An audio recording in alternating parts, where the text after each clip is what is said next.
Hey y'all, so update on the illegal traffic stop saga. So we spoke to a supervisor today. He was very professional and actually very kind. He was a lieutenant, to be exact, and soon as my husband said that he flipped the officer off that's in question, actually the lieutenant encouraged my husband to keep on doing that, to keep on expressing himself.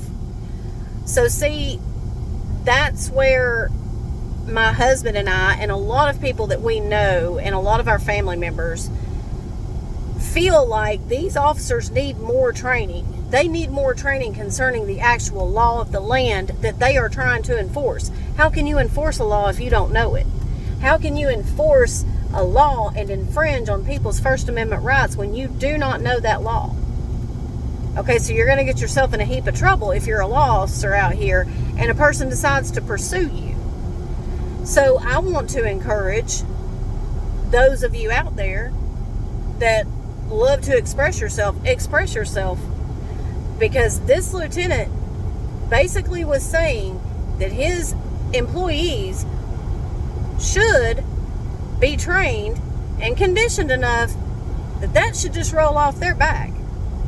It is your First Amendment right to express yourself unless you are making a threat or being a threat.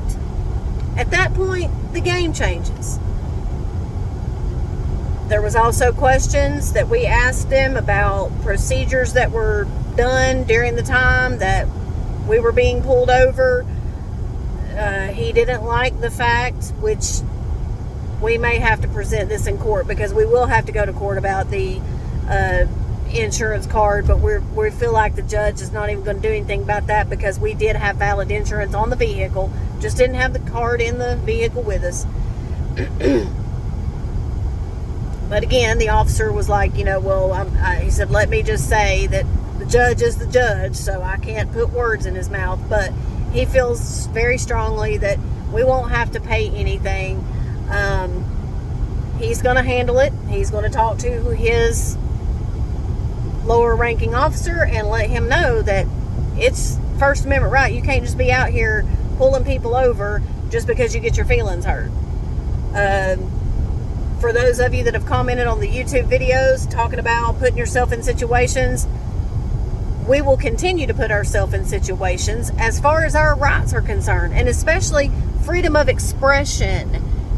Y'all do realize that if we allow them to take our freedom of expression away from us, they will then systematically erase social media altogether. So you will not be able to keep in contact with family if that's how you do it. You won't be able to continue to express your art. Y'all just don't realize what you're doing when you say stuff like, oh, don't provoke. I will provoke and my husband will provoke in the name of our constitutionally protected rights all the time, every time, because no one should be provoked. If they are being provoked, that's a them problem, not an us problem. Stay witchy and resist.